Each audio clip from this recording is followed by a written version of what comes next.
lá então.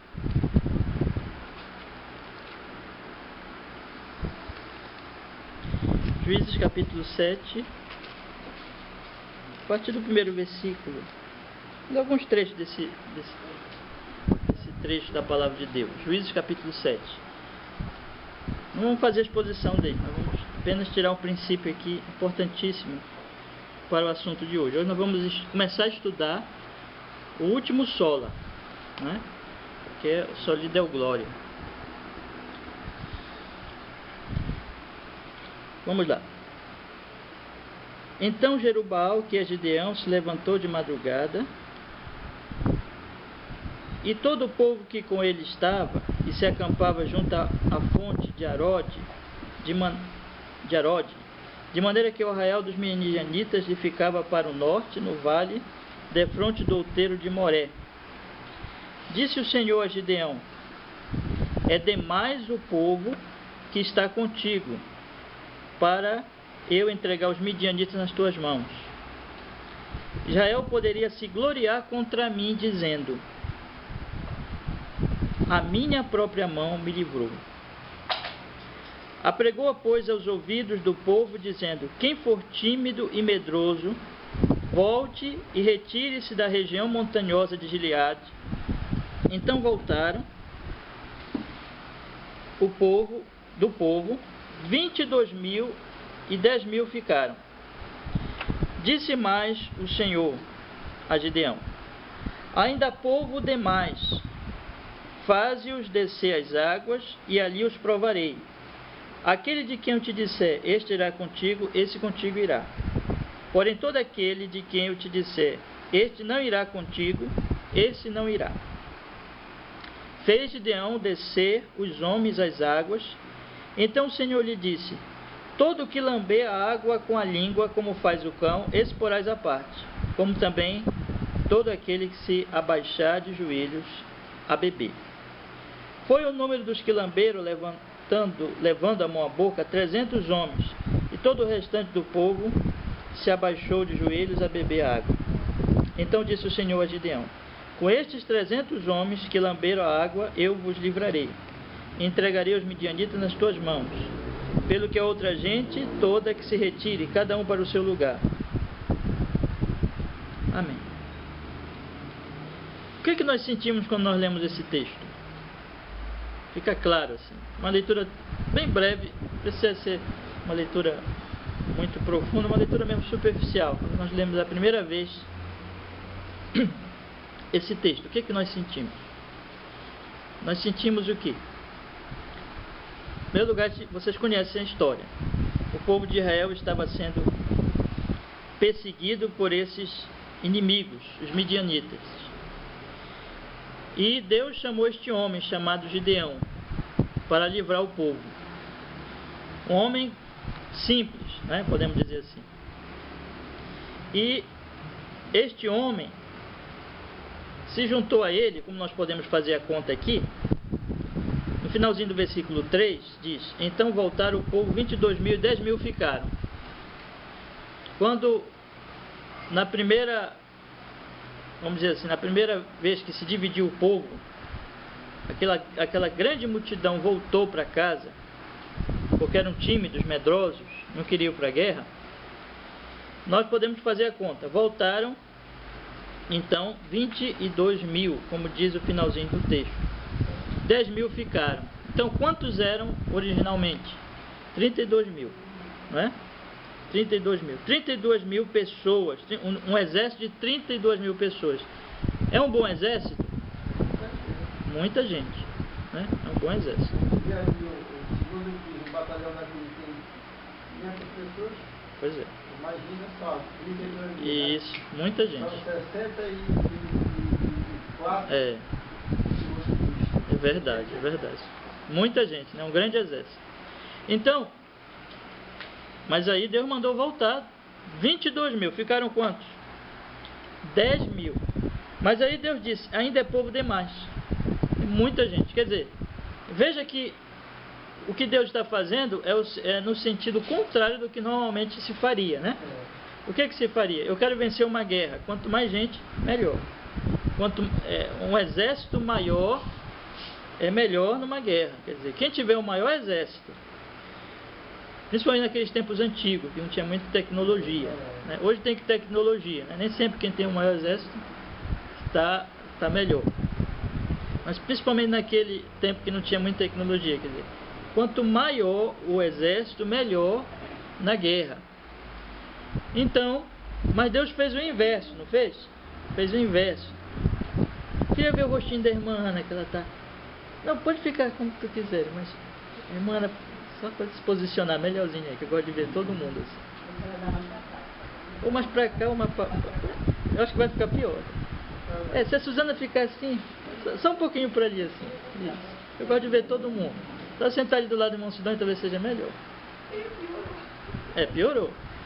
Tira essa cadeira lá, aí a senhora arreda para cá. Isso. Tira essa aí e assenta aí. Aí agora. Eu gosto de ver todos os meus alunos. Pronto, Suzana, pode ficar sossegadinha. Então, como eu estava dizendo, o que normalmente se faz o quê? Quanto mais pessoas, melhor. Mas aqui Deus foi fazendo o inverso. Deus foi tirando as pessoas. E Deus não somente tirou as pessoas, mas Deus tirou praticamente todo mundo. A gente tinha um exército de quanto? 32 mil. 10%. Ficaram 300, não ficou nem 10%, né? Então nós tínhamos um exército de 32 mil, ficaram 300 pessoas. 300 pessoas. Ficou, como o nosso Sidônio bem lembrou, nem 10%. Aliás, 10% seria... Nem 1%. 10% seria 3 mil, né? 3.200. Com 1%, exatamente. Nem 1%. Então veja que Deus tirou praticamente todo mundo. Então Deus fez o inverso do que normalmente se faria. Nós precisamos vencer essa guerra. Quanto mais homens, melhor. Quanto mais força humana, melhor. Então nós precisamos de mais homens. Deus fez o inverso disso. E no final venceram a guerra. Venceram a guerra. Por que Deus fez assim? O motivo está no versículo 2. Quando Deus diz assim: é demais o povo que está contigo para eu entregar os midianitas nas suas mãos. Aí Deus me dá um motivo, porque está muita gente, 32 mil pessoas, um grande exército, é demais. Eles não iam lutar mesmo. Exatamente, também, tem esse lado também, né? Aí está escrito assim: para enfrentar os midianitas, Israel poderia se gloriar contra mim, dizendo: a minha própria mão me livrou. Então observe que Deus está colocando o motivo aqui, porque que ele tirou praticamente todo mundo. É porque o povo, se ganhasse a guerra, ia ganhar a guerra, porque era a vontade de Deus que ganhasse a guerra. Mas se ganhasse a guerra com aquilo tudo de gente, eles iam dizer: não foi Deus, como nós. Nós somos bons, nós somos um grande exército, nós somos um poderoso exército. Exatamente, né? Então nós somos os que vencemos a guerra. Aí Deus disse: não. Então o que Deus queria mostrar? Deus queria mostrar que não é a força do homem que vence a guerra, mas é ele que vence a guerra. Que o homem não deve se gloriar, mas que o homem deve confiar em Deus para vencer. E o homem só pode realmente vencer se ele confiar em Deus. Deus estava mostrando que a glória, em segundo lugar, e na verdade esse é o propósito maior, que a glória tem que ser dada a Ele, que Ele tem que ser glorificado. Ele é o centro, Ele é Deus, dele vem toda a graça, todo o poder, todo o decreto, toda a força, tudo. Nós, como o apóstolo Paulo vai dizer, nós vivemos, existimos, nos movemos nele, né? Nós nos movemos nele. Então, ele quer deixar isso bem claro para os homens, para que nenhum homem se iluda achando que vive por si só, ou que vence por si só, ou que faz qualquer coisa por si só. Mas que tudo é por ele, tudo é pelo seu poder. A glória, então, tem que ser dada a ele. Essa história, então, nos ilustra o grande dilema da humanidade desde o Jardim do Éden. Desde o Jardim do Éden. Que dilema é esse? É o dilema de que os homens passaram a acreditar na loucura do seu pecado, que eles não precisam de Deus. que eles podem viver sem Deus. Quando eu já mencionei isso aqui em várias vezes, né? Gênesis 3, em relação a essa situação, mas especialmente agora nos nossos últimos estudos sobre o casamento homossexual, que eu procurei mostrar para os irmãos a autonomia humana, né? Querendo inventar coisas fora de Deus, inventar um mundo melhor sem Deus. Quando Satanás disse, sereis como Deus, ele estava propondo exatamente isso, né? A autonomia, o homem vivendo por si só, o homem não dependendo de Deus. E quando Eva olhou para aquela árvore e viu que ela era boa para se comer, agradável aos olhos, e no finalzinho diz assim, desejável para dar entendimento. Ela queria aquele entendimento que Deus não havia dado a ela naquele momento, e ela queria então aquele entendimento. Ela queria um mundo sem Deus, um mundo melhor sem Deus. Ela aceitou a proposta do diabo. O diabo disse assim, eu vou te oferecer uma coisa melhor, um mundo melhor, que Deus não quer te dar. Deus é mau, Deus não é bom, Deus não é bondoso contigo, mas eu estou te oferecendo uma libertação de Deus, para que tu construas agora um mundo sem Deus e um mundo muito melhor sem Deus.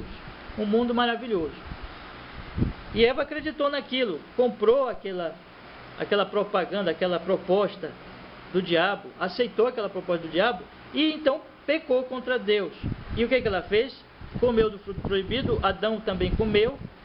Imediatamente eles começaram a viver no mundo maravilhoso que eles criaram. É esse mundo que a gente vive hoje. Um mundo sem Deus é um mundo de caos, é um mundo de pecado. E é um mundo, na verdade, irreal, porque Deus nunca vai deixar de ser Deus. Mas os homens, na sua loucura, não querem dar glória a Deus, não querem viver para Deus. Os homens, então, eles não querem aceitar que Deus é o centro, e que Deus é o Criador, e que Deus é o mantenedor do universo, e que Deus é soberano sobre todo o universo. Os homens não querem aceitar isso. O que é que eles querem criar? O que é que eles querem acreditar na sua loucura? É uma fantasia, mas eles querem acreditar isso no pecado. O pecado mesmo é uma loucura completa. Então, na sua fantasia, o que é que eles querem fazer? Eles querem criar um mundo onde eles são o centro, onde eles são como que os seus próprios criadores e mantenedores, onde eles são soberanos, onde eles são Deus. Sereis como Deus. Então, em vez de criar uma sociedade teocêntrica, onde Deus é o centro dessa sociedade, eles criam uma sociedade humanista. Eles criam uma sociedade onde o homem é o centro. É isso que nós chamamos de humanismo, onde o homem é o centro, o homem é que decide todas as coisas, é que controla todas as coisas, é que mantém todas as coisas.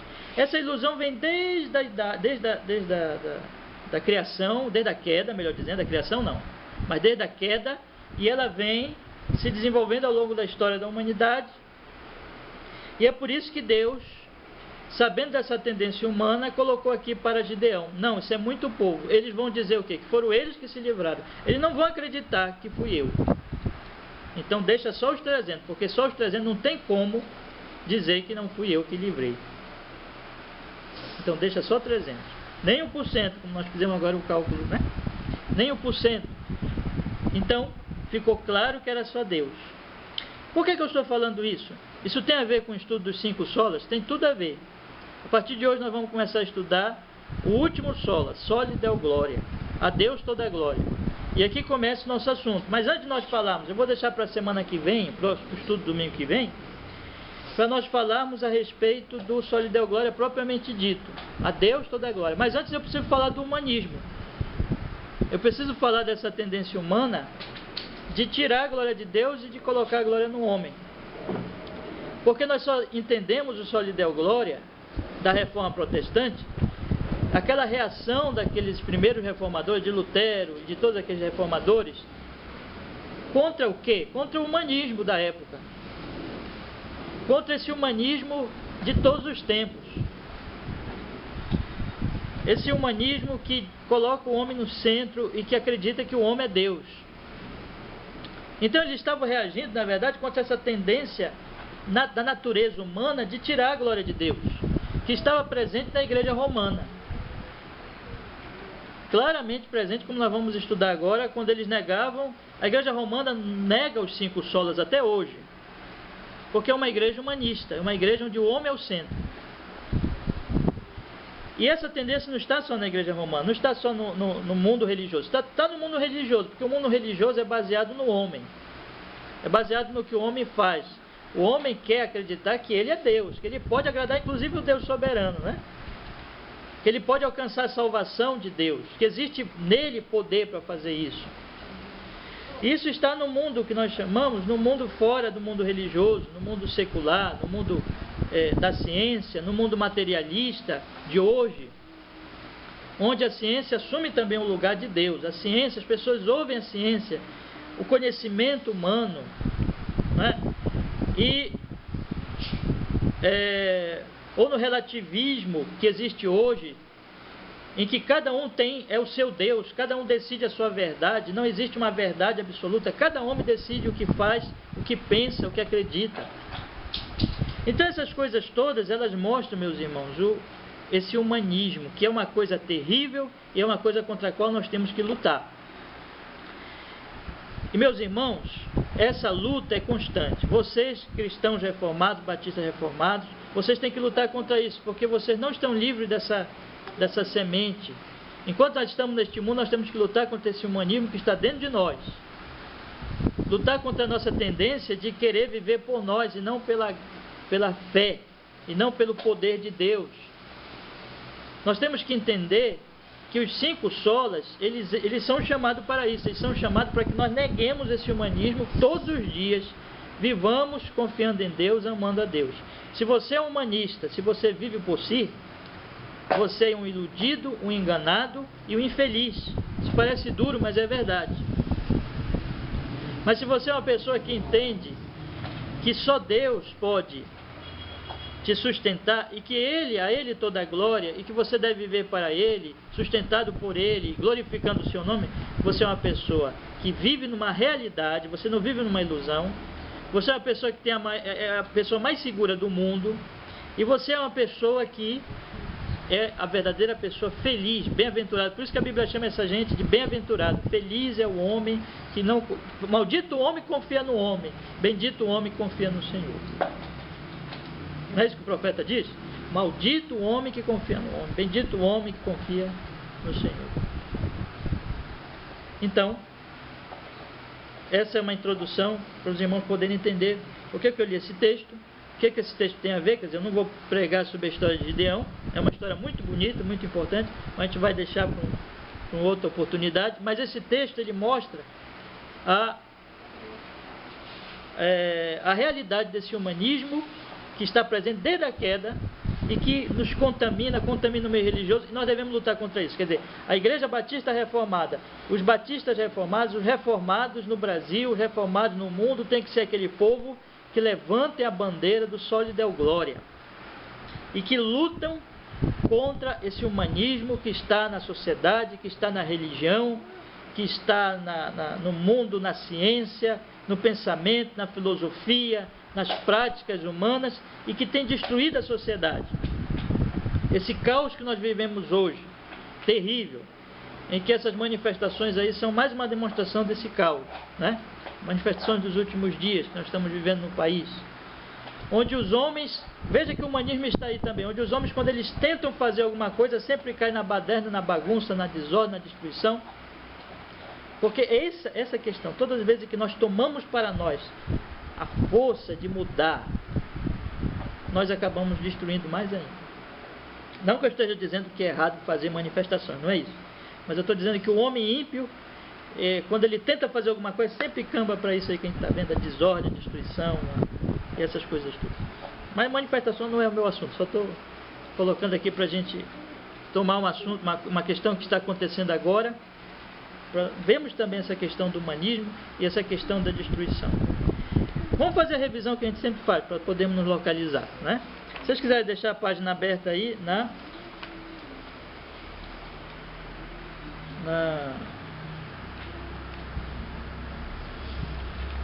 página 10. Página 10. Nós estudamos já o que então? O Evangelho de Cristo. Primeiro aquelas perguntas existenciais, essenciais para a natureza humana. Depois nós estudamos o Evangelho, que responde essas perguntas, a mensagem de um Deus santo, irado contra o homem pecador, mas que graciosamente salvou este homem em Cristo, os eleitos de Deus, e é preciso crer e se arrepender nele. Depois nós começamos a estudar, nós vimos que esse Evangelho, ele permeia e ele baseia todos os nossos ensinos, todos os nossos temas, todos os temas bíblicos. Nós começamos a estudar a respeito da nosso nome, o que nós queremos dizer com cada nome, igreja, uma igreja local, organizada, onde Cristo é o cabeça, a autoridade é Cristo, batista no sentido de quem deve ser batizado, adultos e crentes, e também no sentido de que os batizados são aqueles que têm realmente direito à membresia. Reformado no sentido de, primeiro, histórico-teológico, olhando para a história dessas doutrinas desde a igreja primitiva, reavivado na reforma protestante, e no segundo sentido também reformado, de que nós estamos sempre nos reformando, sempre voltando para a Bíblia, a Sagrada Escritura, e começamos a estudar nossas referências doutrinárias, que são referências que dizem que nós temos padrões e que nós defendemos esses padrões são da Escritura, extraídos da Escritura Sagrada. Aí nós começamos a estudar então os 5 pontos, esses são os padrões, né? 5 pontos das igrejas batistas reformadas. Estamos no primeiro ponto ainda. Eu pensei até em fazer essas coisas mais rapidamente, mas irmãos, esses assuntos são tão importantes, né? E que ninguém está falando hoje em dia, que a gente não tem que ir tão rápido, não. Então vamos devagar mesmo, porque é devagar que o carro vai, né? E ele vai fazendo o trabalho dele. Então, reformada, calvinista, puritana, pactual, batista. E aí nós começamos a estudar então reformada. Sola Escritura, a Bíblia é a autoridade completa, fechada, clara em todas as matérias de fé. Solos Christus, nossa confiança para a salvação está somente em Jesus Cristo. Sola Gratia, a graça assegurou a redenção sem referência às obras. Sola Fide, somos declarados justos por Deus pela fé. Sola Deo Glória, a finalidade da criação e redenção é a glória de Deus. Esses solas, nós observamos que são negações dos acréscimos, das adições da Igreja Romana. Quando a Igreja Romana dizia a Bíblia e a tradição, os reformados diziam não, apenas a Bíblia, sola Escritura. Solos Christus, quando a Igreja Romana dizia Cristo, os santos e os demais mediadores, os reformadores diziam não, somente Cristo é o Salvador, é o mediador, o rei, sacerdote, profeta. Quando a Igreja Sola Gratia, quando a Igreja Romana dizia a graça e as obras e o mérito humano, no final das contas, né? Os reformados diziam não, apenas a graça de Deus, só Deus pode nos salvar, o favor é merecido, a benefício de Deus a pessoas rebeldes, dando a elas, elegendo e dando a elas a regeneração, a fé, toda a obra da graça de Deus, tudo é pela graça, nada sem a graça. E sola fide, quando a Igreja Romana, nós estudamos essa parte extensamente domingo passado, mostrando para vocês o que a Igreja Romana acreditava sobre a fé e o que os reformadores falaram. Sola fide porque a Igreja Romana acrescentava a fé, as obras de justiça. Eles entendem a justificação não como uma atribuição da obra de Cristo a nós, mas como as pessoas mesmo se tornando justas através, em primeiro lugar, do batismo, dos sacramentos, né? Do batismo, depois do sacramento da penitência, de todas aquelas obras, e as pessoas vão se tornando justas.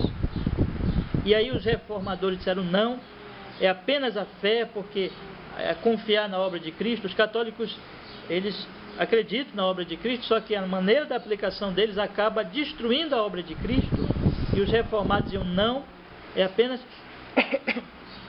a obra de Cristo na cruz do Calvário.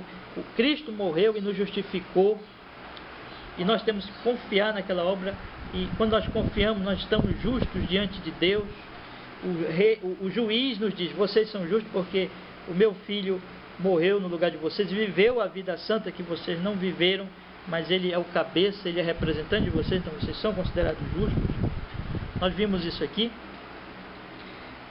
E só lhe deu glória, que é o nosso assunto a partir de hoje. A finalidade da criação e redenção é a glória de Deus. Sendo que, como eu disse ainda há pouco, nós vamos falar hoje mais a respeito do humanismo, para nós entendermos esse sola, né? Que é o só lhe deu glória, em que os reformados estavam lutando contra uma situação que estava acontecendo já na Idade Média, há muito tempo na Idade Média. Na Idade Média a igreja foi se afastando cada vez mais da verdade da palavra de Deus, de que a glória é dada a Deus, né? Nós já estudamos aqui o Salmo 96. Eu estive pregando lá os irmãos de Taguatinga, no retiro, agora na Semana Santa deste ano, né? E depois eu mostrei aqui os irmãos, trouxe a mesma mensagem que preguei lá, preguei aqui também, e nós estudamos um pouquinho o Salmo 96, que é o Salmo que fala da glória de Deus, conclamando o povo para glorificar Deus, para cantar o Senhor, né? Para glorificar o nome de Deus. E nós vimos que, neste estudo, que Deus se revela como o único Deus, e que todos os outros deuses são falsos. E que por causa disso não há motivo de adorar outros deuses, mas que nós temos que adorar unicamente ao Senhor, viver para Ele, cantar e viver para a sua glória. Glorificar com os nossos lábios, mas glorificar também com a nossa vida. O Só lhe deu glória fala de tudo isso. A finalidade da criação e redenção, como nós estudamos aqui, é a glória de Deus. Deus é glorioso em si, e Ele não precisa nem um pouco de nós para estar cheio de glória, né? Então, Ele não precisa nem um pouco de nós. Só que, quando Ele revela a nós a sua glória, nós passamos a conhecer a glória de Deus e nós passamos a viver para a glória dele. Não é que Ele vai se tornar mais glorioso. Ele é glorioso. Mas essa glória, quando se manifesta, ela tem uma reação em nós, que nós conhecemos a glória dele e nós começamos então a viver para a sua honra, para a sua glória, para o seu louvor, e nós passamos a viver e a falar da glória dele, proclamar a glória dele. É aquilo que o Salmo diz: proclamai a sua salvação, anunciar em todos os povos, né? A sua salvação, a sua glória. Nós começamos a manifestar essa glória de Deus. E é isso que a reforma defendeu, ou seja, entendemos, conhecemos a glória de Deus na criação, na redenção, e respondemos a esse conhecimento com nossos lábios e com a nossa vida, vivendo para a glória de Deus. Mas a tendência do ser humano no pecado, o que é? É desconhecer essa glória e começar a criar deuses falsos e atribuir a glória que é a deuses falsos. O apóstolo Paulo vai dizer lá em Romanos capítulo 1 o quê? Em vez de adorar o Criador, eles passaram a adorar o quê? A criatura, né? A criatura, quer dizer. É a loucura do pecado. Você deixa de adorar aquele que criou para adorar a coisa criada. Você deixa de adorar a Deus para adorar a si. Você deixa de confiar no poder de Deus, honrar a Deus, para viver para si, como se você fosse Deus. O humanismo, então, é essa idolatria do homem para o homem idolatrando a si próprio, o homem colocando-se como Deus no final das contas. Existe esse livro aqui, irmãos, Como Viveremos? Uma análise das características principais da nossa época, em busca de soluções para os problemas na virada do milênio. Esse livro que foi escrito antes do ano 2000, né? Francis Schaeffer, ele já é falecido já, né? Foi um filósofo reformado, um homem muito importante para a defesa da fé reformada. E ele escreveu esse livro fazendo uma análise da história, né? Desde do Império Romano aos nossos tempos, mostrando esse problema, exatamente do que eu estou falando aqui para os irmãos, do humanismo, que sempre está se manifestando. O homem desprezando a Deus, descartando a Deus e colocando-se como Deus. E ele faz uma citação aqui, que eu quero ler com os irmãos, que nos ajuda a compreender o que estava acontecendo na época da reforma, contra o que os reformadores lutaram. E esses solas aqui, eles são exatamente uma reação a isso que a igreja romana estava fazendo, estava acontecendo lá na Idade Média. Eu vou ler aqui, preste atenção nessa leitura, e eu vou explicar um pouquinho, que a própria leitura, se vocês prestarem atenção, já dá para entender o que ele quer dizer. Ele fala assim, na página 20, já quase no final da página: neste período houve um declínio no ensino ocidental, apesar de crescentes ordens monásticas que foram gradualmente sendo organizadas em torno da ordem beneditina, proporcionando a guarda de muitas coisas do passado. O próprio Benedito construiu um monastério no Monte Cassino, nas proximidades da estrada principal que vai de Nápoles a Roma. Os velhos manuscritos eram copiados e recopiados nos monastérios, graças aos monges. A Bíblia foi preservada, juntamente com trechos de clássicos gregos e latinos. A música antiga também foi muitas vezes mantida viva pela repetição constante. Boa parcela da música provém de Ambrósio, que foi bispo de Milão de 374 a 397, e que apresentou a salmodia antifônica e o canto de hinos ao seu povo. Então essas coisas todas foram boas, né? Então, eles escrevendo a Bíblia, preservando a Escritura Sagrada, tudo isso foi usado por Deus para preservar a Escritura para nós, né? Povo do século 21.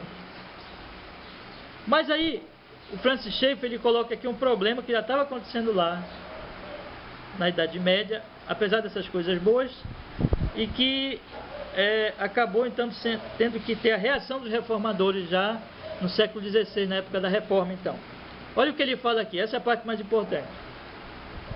Todavia, o jovem cristianismo nascido no Novo Testamento estava gradualmente sendo distorcido. Um elemento humanista estava sendo acrescentado a ele. A autoridade da igreja tinha precedência cada vez maior ao ensino da Bíblia. E existia uma ênfase crescente sobre a salvação como algo que depende do merecimento humano, do mérito de Cristo, ao invés da obra exclusiva de Cristo. Enquanto esses elementos humanistas foram algo diferente no conteúdo dos elementos humanistas da Renascença, o conceito era essencialmente o mesmo. O homem estava tomando para si o que pertencia a Deus. Até o século XVI, grande parte do cristianismo representava uma reação contra ou uma reafirmação destas distorções dos ensinamentos cristãos bíblicos originais. Então, deixa eu explicar para vocês. O que o autor está falando aqui é o seguinte: é que ao longo da Idade Média, né, com o passar da história, foi se implantando esse humanismo. O que é o humanismo? Colocar o homem no lugar de Deus, o homem no centro, o homem como poderoso, o homem como tal, o homem como fonte. A igreja romana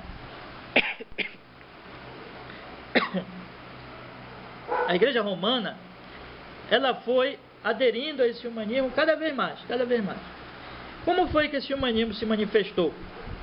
Esse humanismo se manifestou primeiro em que a autoridade, como ele coloca aqui, a autoridade da igreja tinha precedência cada vez maior ao ensino da Bíblia. A igreja foi se transformando naquele monstro de autoridade, cada vez maior. E essa autoridade cresceu tanto que ficou maior que a Bíblia. Então a Bíblia é a palavra de quem? A palavra de Deus. Mas a autoridade da igreja cresceu tanto que chegaram a dizer o quê? Quem dá autoridade à Bíblia somos nós, a igreja. Porque nós fizemos o cânon, nós produzimos o cânon e nós interpretamos a Bíblia. A tradição da igreja passou a ser autoridade. A igreja passou a ser autoridade. Então o homem passou a ser a maior autoridade que a palavra de Deus. A palavra vem de Deus e o homem diz assim: não, mas quem domina e quem controla e quem interpreta e quem dá autoridade para a palavra de Deus somos nós. O que é isso? Humanismo. O homem quer ser Deus. Deu para vocês compreenderem? Deu para entender? O que isso vai se refletir imediatamente? Eu sempre tenho dito para vocês o seguinte: à medida que os homens abandonam o solo da Escritura, somente a Escritura, eles vão abandonando o quê? Os solos Cristos. À medida que o homem abandona somente a Escritura, ele vai abandonando somente Cristo. Cristo é o Salvador de Deus. Cristo é o enviado de Deus. Cristo é a solução de Deus. Cristo é aquele que manifesta a glória de Deus. O apóstolo Paulo vai dizer lá em Romanos capítulo 1, o Evangelho é o poder de Deus para a salvação daquele que crê. Apenas Deus pode salvar. Lá na barriga do peixe, Jonas disse que só Deus pode salvar. Essa é a mensagem da Bíblia o tempo todo. E foi a mensagem aqui de Juízes capítulo 7. Só Deus salva. Para que eles não pensem que a mão deles, que o braço deles salvou, deixa só trazendo, porque eu quero mostrar que só eu salvo. Só eu posso salvar você dos midianitas. Só Deus pode salvar do diabo. Só Deus pode salvar da carne. Só Deus pode salvar do mundo. Só Deus pode salvar do pecado. Só Deus para solucionar o problema da queda. Aí a igreja romana, se afastando da Bíblia, criou também, pelo humanismo, esse humanismo imediatamente afetou também a doutrina de Cristo. Francis Schaeffer coloca assim: existia uma ênfase crescente sobre a salvação como algo que depende do merecimento humano, do mérito de Cristo. Deixa eu explicar para vocês aqui. Os romanos dizem assim: não, é Cristo que salva. Mas quando eles vão mostrar como é que Cristo salva através de mim. Eu tenho que ser justo, eu tenho que fazer penitência, eu tenho que praticar boas obras. Tudo isso é por Cristo. Mas no final da conta, eu ajudo Cristo. Sou eu que faço, sou eu que tenho que praticar todos aqueles atos. Eu vou me tornando cada vez mais justo. Então, a justificação humana é uma justificação em termos de que o homem passa a merecer o mérito de Cristo. O homem passa a merecer a obra de Cristo.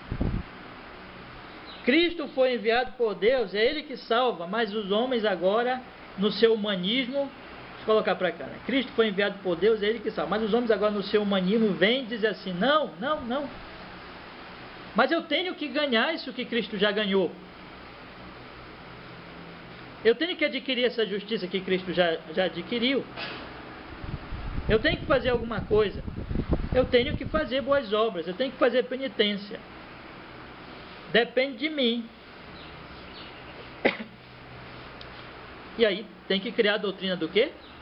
Do purgatório. Porque o purgatório é que vai, no final das contas, completar isso. Então, se tem que existir todo esse trabalho humano, e se tem que existir o purgatório, então a obra de Cristo valeu de verdade? Valeu ou não valeu? Não valeu. Não valeu. Vai ser purificado no purgatório? Não é verdade? Não tem valor nenhum. Mas o que é isso? É o humanismo. Por que eles defendem isso? Por que hoje, até hoje, a igreja romana defende isso com unhas e dentes? Os romanos tradicionalistas, né? Você ouve um padre tradicionalista mesmo, ele defende isso mesmo. Continua defendendo aquelas mesmas coisas. Por que eles continuam defendendo isso? Porque, irmãos, a igreja romana é uma igreja humanista, é uma igreja que há muito tempo apostatou da fé, deixou a graça de Deus, Deus não é o centro dessa igreja, é uma igreja apóstata, é uma igreja humana, é uma igreja onde o homem é o centro, onde eles buscaram há muito tempo a glória para si. Então, nós nos salvamos.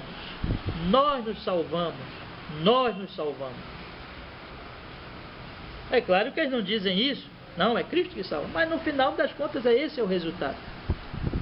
Por isso que os reformadores disseram: não, solos Cristos, Cristo é que salva, Vocês... Aí eles criaram então Maria, intercessores, os santos, que são super cristãos, né? Homens santíssimos, que chegaram a um nível que praticamente ninguém chega. Esses, quando morrem, já vão direto para o céu. E esses méritos e essa santidade toda humana, né, é que vale no final das contas. Humanismo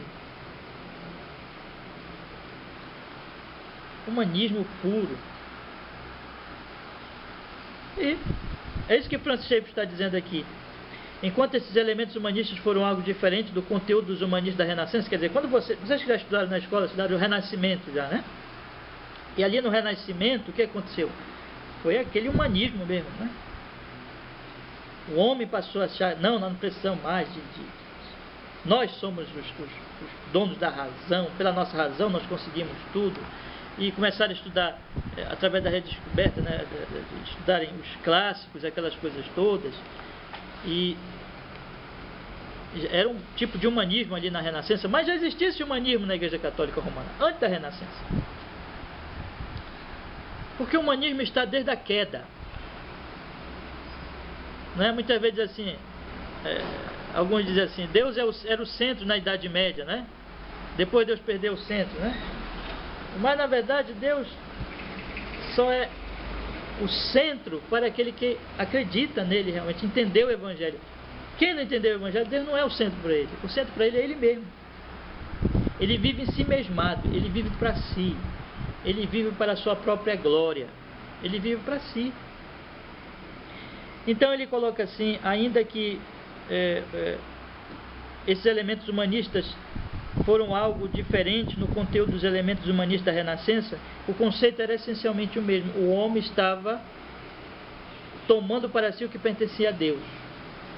Até o século XVI, grande parte do cristianismo representava uma reação contra ou uma reafirmação destas distorções dos ensinamentos cristãos bíblicos originais. Então, até o século XVI, houve essa ou aderência a esse ensino humanista ou uma reação contra. Você toma, por exemplo, a história de Agostinho. Os irmãos deveriam estudar a história e os escritos de Agostinho, que foi um homem que lutou contra esse humanismo na época, e colocando sempre Deus no centro. Deus, a graça, a salvação é pela graça. Mas a igreja não se tornou agostiniana. A igreja foi se afastando cada vez mais de Agostinho e se aproximando de quem ele lutou. Agostinho lutou contra Pelágio. Pelágio sim era um humanista. Era um herege humanista que queria colocar tudo no homem. O homem é que faz tudo. E a igreja romana, apesar de dizer que não, defende Agostinho naquela luta, mas se afastou de Agostinho e se aproximou de Pelágio. Aí se vocês forem estudar o ensino de Tomás de Aquino, outro grande teólogo da igreja, vocês vão ver ali também. E Francis Schaeffer fala um pouco sobre Tomás de Aquino, como ele também acabou levando para o humanismo. Não é?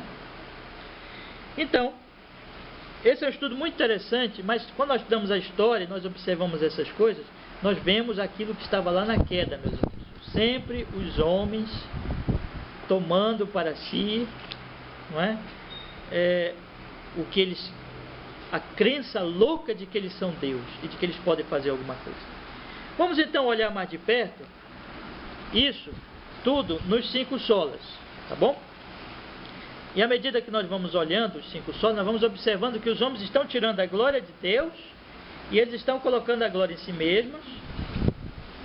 E os 5 solas são uma reafirmação da glória de Deus. É por isso que o último sola é a finalidade da criação e a redenção é a glória de Deus. Vamos olhar para o primeiro sola. Sola Escritura. A Bíblia é autoridade completa, fechada e clara em todas as matérias de fé. O que eu vou fazer agora é mostrar para vocês como a igreja romana estava defendendo o humanismo e os reformadores com esses solas estavam defendendo a glória de Deus no final das contas. No final das contas é isso que eles queriam, a glória de Deus. E lutarem contra essa centralidade no homem, o homem se colocando como poderoso, como centro de todas as coisas. E aí nós vamos aplicando essas coisas na nossa vida, porque isso acontece hoje, isso acontece, pode acontecer individualmente, na vida das pessoas, acontece individualmente e acontece na igreja e acontece na sociedade. Sola Escritura, a Bíblia é a autoridade completa, fechada e clara em todas as matérias de fé. Quando eles disseram isso, ele estava lutando contra o quê? Contra a adição da igreja romana sobre a autoridade da igreja, a autoridade de produzir o cano e de interpretar a Escritura e de produzir uma tradição que no final das contas é a maior que a própria Escritura, tinha mais autoridade que a própria Escritura.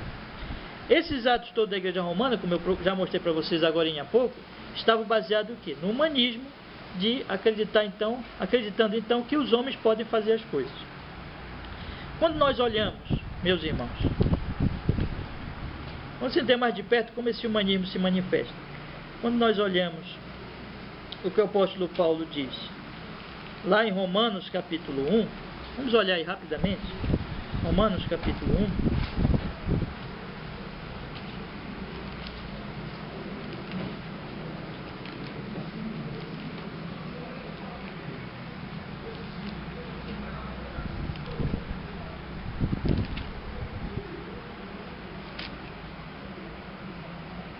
Versículo 18 ao 20, capítulo 1, capítulo 1, verso 18 ao 20.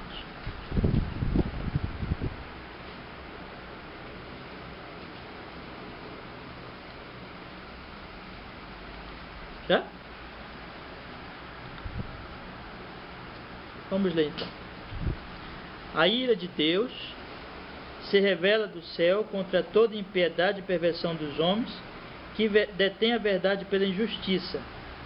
Porquanto que de Deus se pode conhecer, manifesta entre eles, porque Deus lhes manifestou, porque os atributos invisíveis de Deus, assim o seu eterno poder, como também a sua própria divindade, claramente se reconhece desde o princípio do mundo, sendo percebidos por meio das coisas que foram criadas. Tais homens são, por isso, indesculpáveis. Paulo está dizendo aqui, Deus se revela pela criação. Só que essa revelação da criação, ela não salva. Por quê? Porque a revelação é clara, mas os homens não têm o equipamento para entender essa revelação. Não é? Então Paulo está dizendo assim, a revelação está aí, é clara, mas os homens negam essa revelação por causa da dureza do coração deles. A nossa confissão de fé, ela diz assim no primeiro parágrafo. Deixa eu ler aqui rapidinho.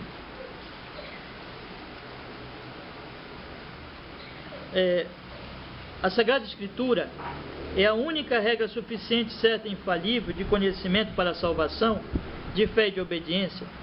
Aí coloca assim, a luz da natureza e as obras da criação e da providência manifestam a bondade, sabedoria e o poder de Deus, de tal modo que os homens ficam inexcusáveis. Contudo, não são suficientes para dar o conhecimento de Deus e de sua vontade, que é necessário para a salvação. Essa revelação, ela só serve, na verdade, para condenar os homens, porque os homens negam a revelação. Em vez de eles adorarem a Deus, qual é o resultado?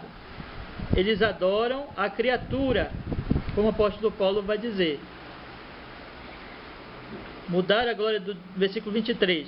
Mudar a glória de Deus incorruptível e semelhança da imagem de homem corruptível, bem como de aves, quadrúpedes e répteis. Versículo 25.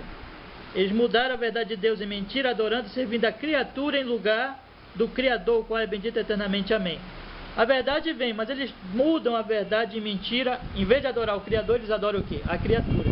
Então essa revelação só serve para condenar. Então observe bem. Apesar de que a revelação ela é clara, mas a razão humana, isso aqui está obscurecido de maneira que não consegue aceitar a revelação. É como um cego olhando para o sol. Ele não vai enxergar. Está aí o sol, dia claro, mas o cego não consegue, porque ele não tem capacidade. O sol existe, o sol é claro, mas ele não consegue. A revelação na criação, ela existe, ela é clara, mas os homens não conseguem entender. O que acontece então? Essa revelação só serve para condená-los. Eles negam, eles não querem saber dessa revelação, eles negam, eles são rebeldes. Diferente do cego, porque no final das contas o cego não faz coitadinho, porque ele não pode, né? Ele não pode ver. Mas esses não podem, na verdade, porque não querem. Eles negam, o querer deles é mal. Eles amam a mentira e odeiam o pecado. A mentira, desculpe, tá certo. Eles amam a mentira e odeiam a verdade. Misturei tudo aqui. Eles odiassem o pecado, estava bom. Eles amam a mentira e o pecado e odeiam a verdade. É isso aí. Aí o que Deus fez? Nossa confissão de fé continua dizendo assim: por isso, em diversos tempos e por diferentes modos, o Senhor foi servido revelar-se a si mesmo, declarar a sua vontade, e para a melhor preservação da propagação da verdade e o mais seguro estabelecimento e conforto da igreja contra a corrupção da carne, a malícia de Satanás e do mundo, foi igualmente servido fazer escrever por completo todo esse conhecimento de Deus e revelação da sua vontade necessária à salvação, o que torna a Escritura indispensável, tendo cessado aqueles antigos modos em que Deus revelava a sua vontade a seu povo. Então, como os homens não conseguem entender mesmo isso aí, a revelação de Deus, né, na criação, aí o que acontece? Deus escreve, revela a palavra dele desde o Antigo Testamento. Aí Cristo vem em pessoa, né, em carne, homem Jesus, homem Deus, revela Deus. Aí deixa os apóstolos, o apóstolo escreve tudinho, inspirado pelo Espírito Santo, e Deus se revela, e fica tudo escrito, está aqui, está tudo revelado. Deus deixou aqui. Por que Deus fez isso? Porque não adianta, os homens não vão conseguir por si só. Então Deus, para preservar a verdade e para evitar com que os homens corrompam o que ele vem revelando, porque essa é a tendência humana, ele escreveu, quer dizer, eu dependo apenas da Escritura, ela é indispensável para que eu compreenda realmente a revelação de Deus. Entendido isso aí? Amém? Agora o que acontece? Toda vez que eu tento escapulir desse princípio, Deus é que revela na Escritura tudo que eu preciso saber, porque no final das contas, por mim mesmo, eu nunca vou conseguir saber, né? Como diz a nossa confissão de fé: contudo, não são suficientes para dar o conhecimento de Deus e sua vontade que é necessário para a salvação. A revelação geral, ela não revela tudo o que eu preciso saber, e eu nem o que ela revela eu consigo entender, porque eu sou pecador cego, eu nego essa revelação. Aí Deus vem e revela para mim na Escritura, deixou tudo escrito. Por isso que nós defendemos só a Escritura. Por quê? Porque só ela realmente pode me ajudar a entender a Cristo, a entender a verdade. Mas quando a Igreja Romana diz, não é o só a Escritura, é só a Escritura mais a tradição, que são as interpretações humanas, aí eu estou negando isso. Aí eu estou dizendo o quê?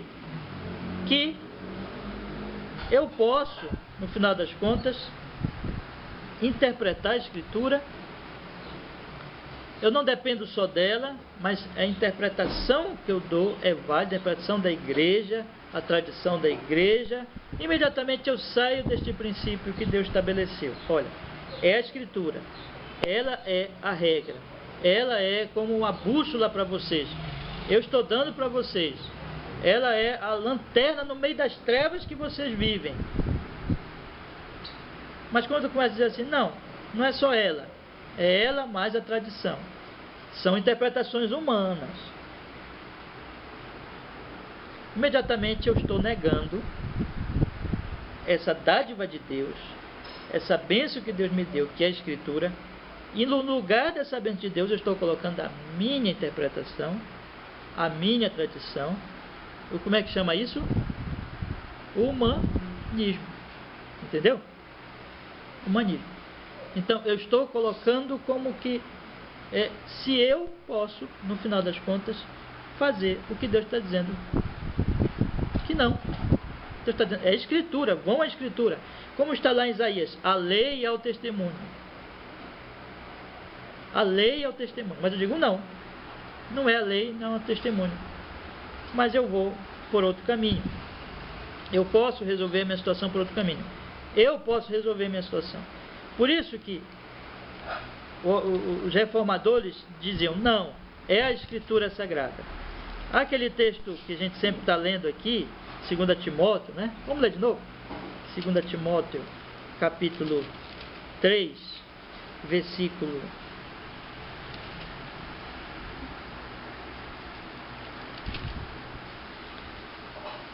16, leia do 14. Sempre a gente lê do 14 para entender melhor. 2 Timóteo 3,14.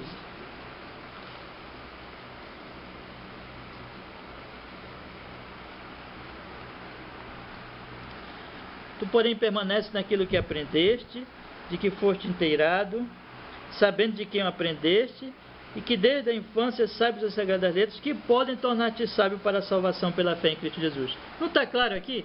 O que pode me tornar sábio para a salvação pela fé? É a Sagrada Letra. Mas quando a Igreja Romana diz assim, não, a tradição.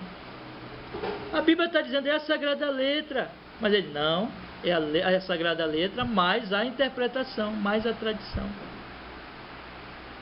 Estão seguindo o princípio bíblico? Não, estão implementando o quê? Um princípio humanista. Eu preciso ajudar a Deus. Aí eles vão dizer, claro, não, mas a interpretação é o Espírito Santo, essa coisa, né, que vai dirigindo a igreja. Mas isso é só, irmãos, palavras para encobrir o humanismo que está ali. Os homens, no final das contas, não querem aceitar a palavra, a Escritura, como base, como regra, e querem inventar suas regras. Querem inventar suas regras. Eles querem criar. Paulo diz, toda a Escritura é inspirada por Deus e útil para o ensino, para a repreensão, para a correção, para a educação na justiça, a fim de que o homem de Deus seja perfeito e perfeitamente habilitado para toda boa obra. Mas eles dizem, não é verdade, não é toda a Escritura a Escritura não tem toda a boa obra, não. Eu preciso das interpretações, eu preciso dos concílios, eu preciso dos homens. Como é que é isso? Humanismo. Eu preciso da capacidade da interpretação humana. Vocês entenderam contra o que os reformadores estavam lutando? Estavam lutando contra este humanismo. Só a Escritura. Só a Escritura quer dizer, só Deus me revela o que eu posso saber na Escritura. O humanismo católico romano é, Deus revelou, mas eu também, a interpretação que eu dou vale também. É o que Deus dá, mais a minha interpretação. Humanismo. Reformadores, o que é? Só a Escritura. Sai o humanismo, sai a interpretação e fica a Escritura. A interpretação, ela ajuda? Ajuda. Mas ela tem que ser julgada pela Escritura e não ela julgar a Escritura. É a Escritura que julga. A Escritura é o juiz. A Escritura é de Deus. A Escritura é a autoridade de Deus para nós. O outro sola, letra B. Voltar para o nosso livrinho agora. Solos Christus. Com isso ele estava lutando também contra o humanismo que lutava contra Cristo. Nossa confiança para a salvação está somente em Jesus Cristo. Está somente em Jesus Cristo. Está somente em Jesus Cristo. João capítulo 14, vamos ler.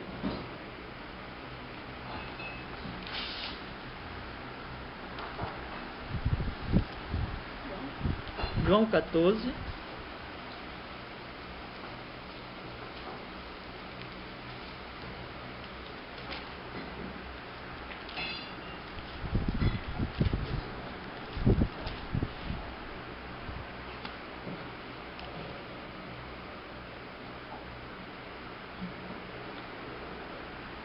Versículo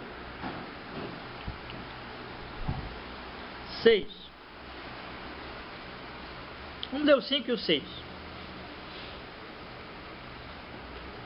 Disse-lhe Tomé, Senhor, não sabemos para onde vais, como saber o caminho?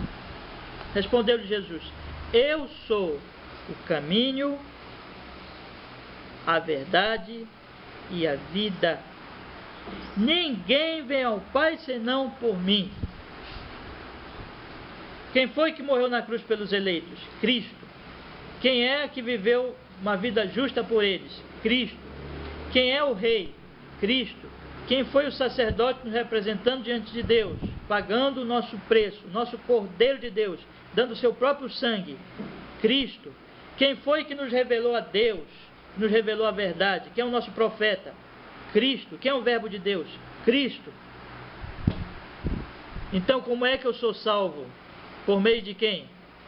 Cristo. Solos Cristos. Somente Cristo. Jesus está afirmando isso aqui. Eu sou o caminho, a verdade e a vida. Ninguém vem ao Pai senão por mim.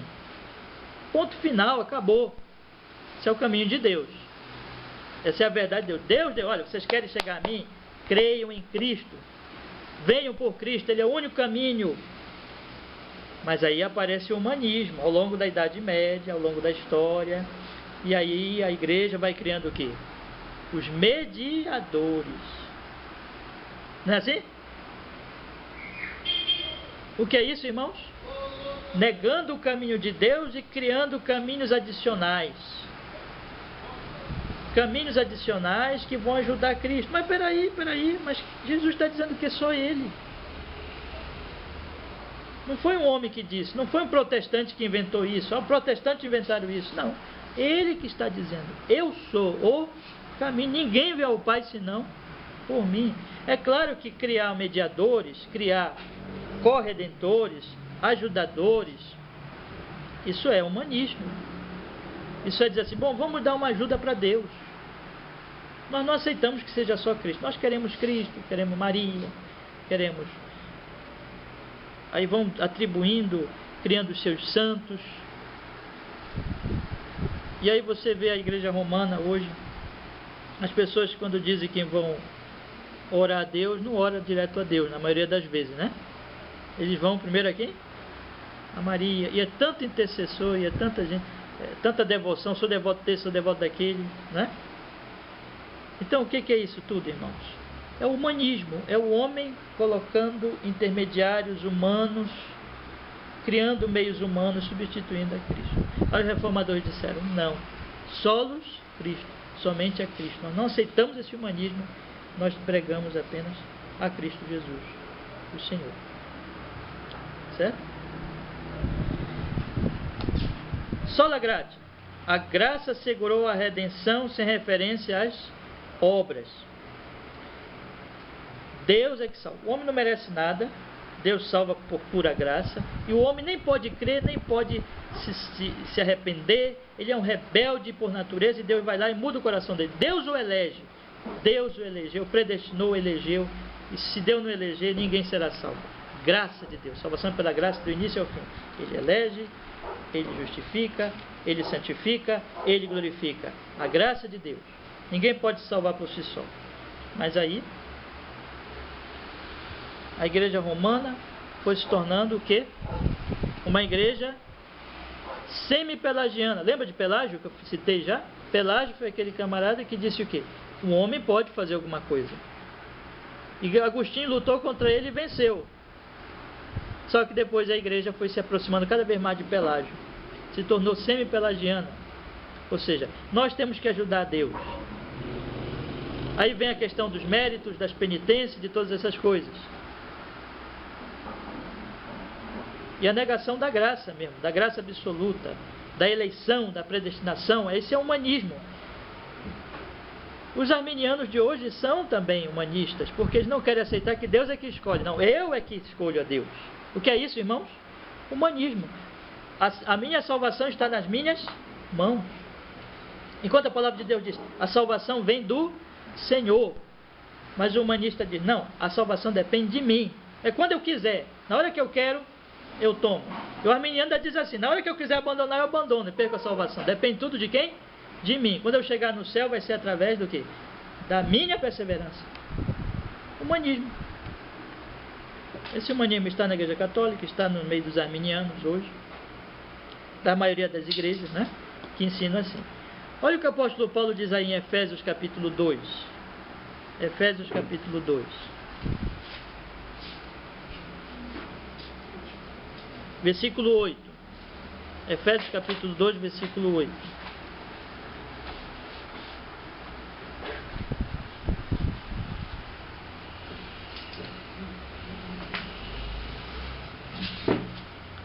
Efésios capítulo 2, versículo 8.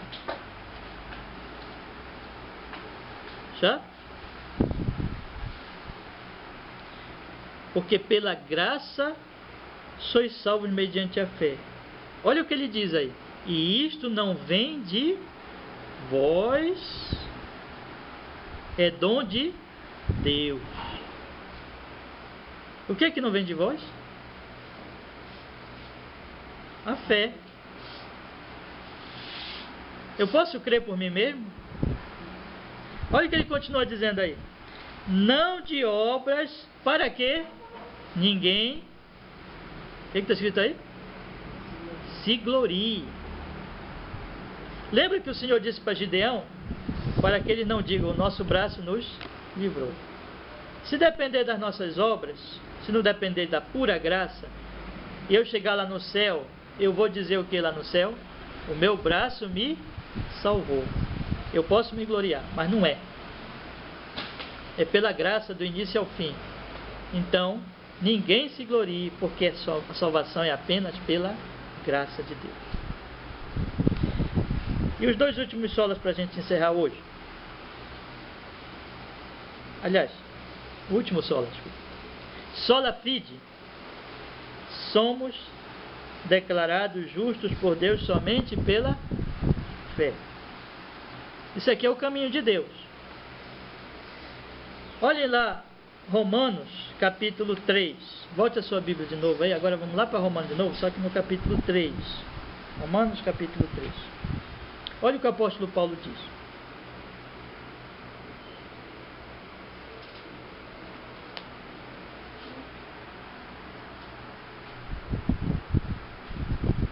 Já? Capítulo 3, verso... Vamos ler desde o verso 21. Fazer a leitura breve aí. Romanos, capítulo 3, verso 21.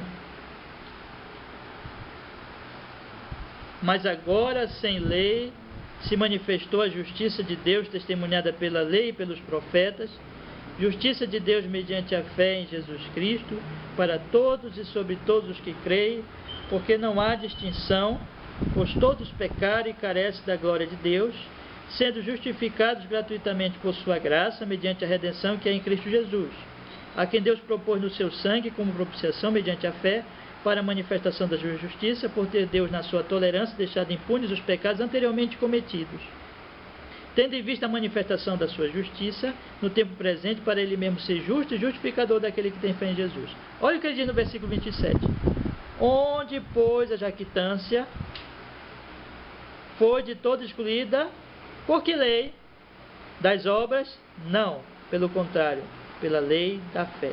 Concluímos, pois, que o homem é justificado pela fé, independente das obras da lei. Quando os reformadores disseram assim, sola fide, a igreja romana dizia fé e justiça, mérito humano. O homem vai se tornando justo, não é só fé. Paulo diz aqui, se é verdade isso, aí tem a jactância. O que é jactância? É quando o homem se gloria, o homem se orgulha, o homem diz assim, não, mas olha, eu sou o justo. Lembra do fariseu e publicano quando eles chegaram na sinagoga? O fariseu dizia, eu faço isso, eu faço isso, eu faço isso, eu faço isso, eu faço isso. A doutrina romana defende esse tipo de jactância, humanismo, glória humana. Por quê? Eles não creem no sola fide. Eles dizem, não é só a fé, é a fé e o mérito humano, a fé e a justiça do próprio homem. Mas em fazendo isso, eles estão negando o Cristo, porque é Cristo que salva. É como Francis Schaeffer coloca aqui no livro, na citação que eu fiz ainda há pouco. Eles começaram a ensinar o quê? Que eu tenho, pelos meus méritos, que ganhar o que Cristo ganhou. Eu tenho que merecer aquilo que Cristo ganhou. Eu tenho que ser justo. Mas em fazendo isso, eles estão pregando a jactância, o orgulho humano, o poder humano, e não confiando unicamente a Cristo. Por isso que os reformadores diziam, sola fide, somente a fé. Por quê? É a fé. É o exemplo do presente que eu posso dar para vocês, que eu dei semana passada. Se eu chego aqui com um presente, e dou um presente, por exemplo, para Suzana, né? Um presente aqui, uma caixinha toda embrulhada com papel de presente, eu digo para ela, toma, Suzana, vamos fazer de conta que é o teu aniversário hoje, Suzana, eu te dou um presente. Aí a Suzana olha assim para mim, pastor, mas o que eu tenho que fazer para merecer isso? É um bolo, não é? Não é? Mas presente nós não ganhamos comprando. Presente é presente. Não é verdade? Presente é dádiva. Eu quero dar aquele presente, eu dou. Quando a igreja romana ela diz, não é só a fé, é a fé e o meu mérito, as minhas obras, a minha justiça, a minha penitência, seja lá o que for, aí acabou o princípio do presente. Cristo não é o Salvador. Para que Cristo morreu afinal? Aí o homem é que se salva. Deus diz, é pela fé, Cristo é que salva, meu filho salva, confie nele. Mas aí o humanismo chega e diz assim, ele salva, mas eu tenho que ser justo.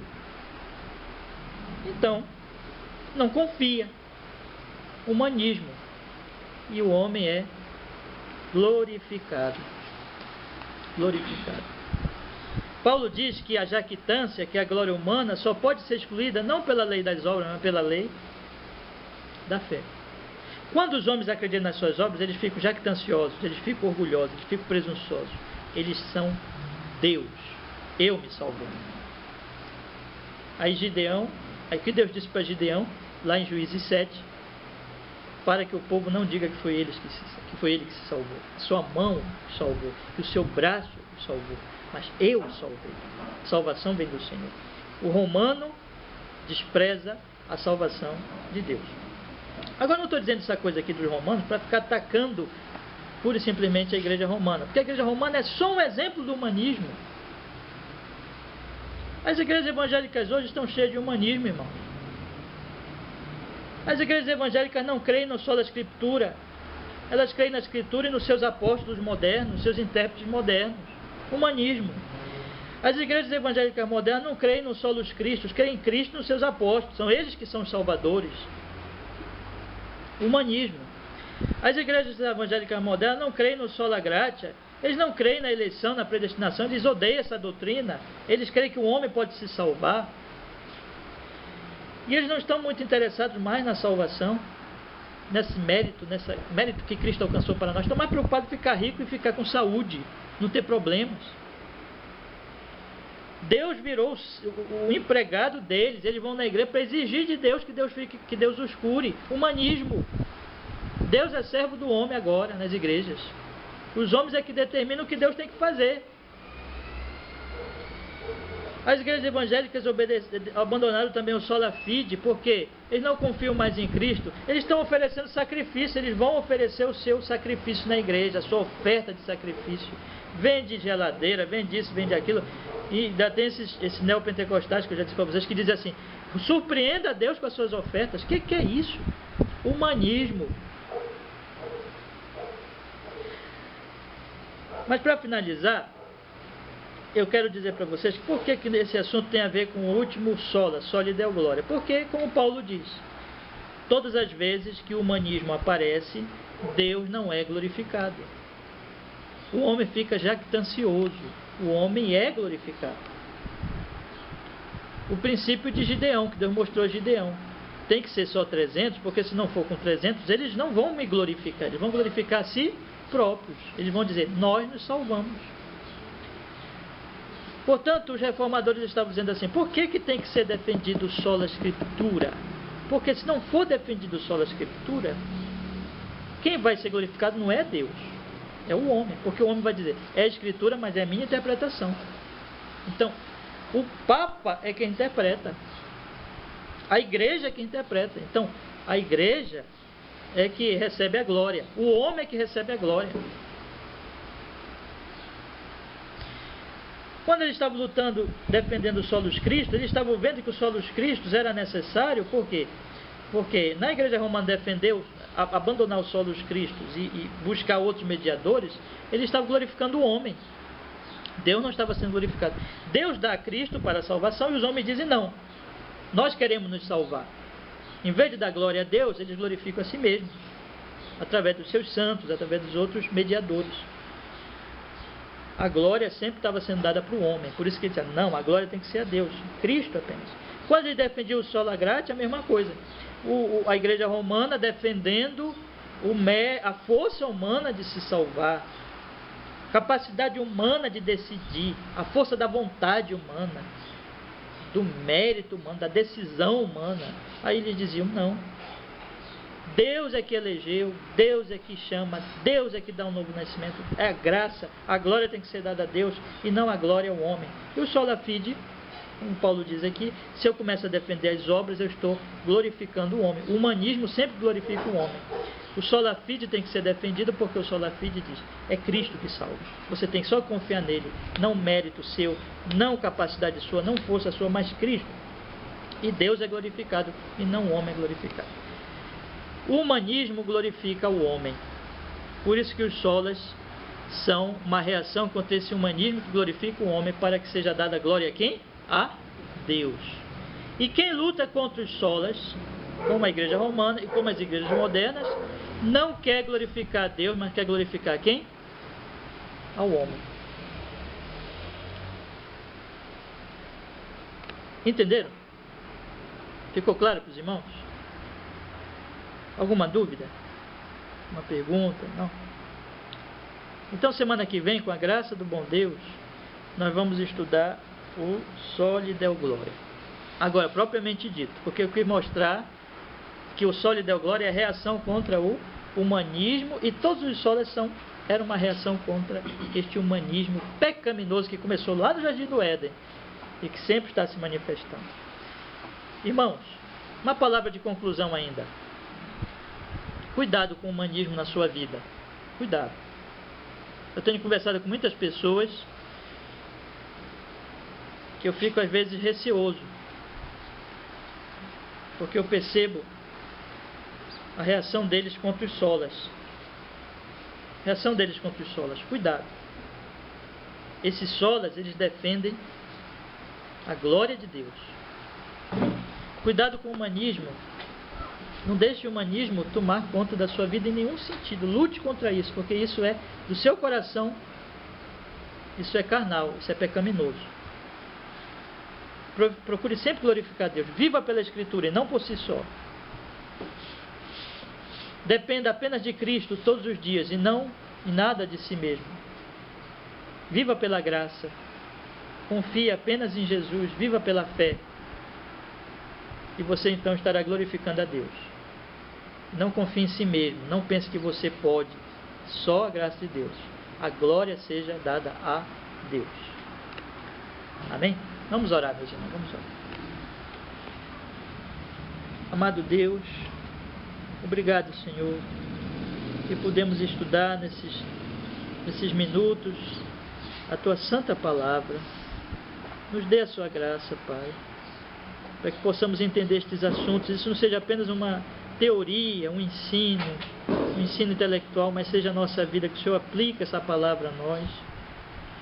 Que possamos, Senhor, depender apenas de Ti, viver para a Tua glória, e que essa semente terrível, abominável do humanismo abominável, Senhor, humanismo abominável, que isso seja abandonado por nós e nós vivamos apenas confiando no Senhor, para a Tua glória, para o Teu louvor.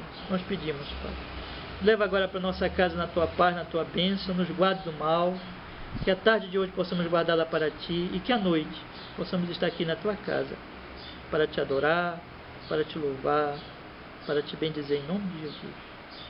Que assim seja, Senhor. Obrigado por tudo. Louvado seja o Teu nome santo, hoje e para sempre. Amém, Senhor. Graças a Deus. Em nome de Jesus.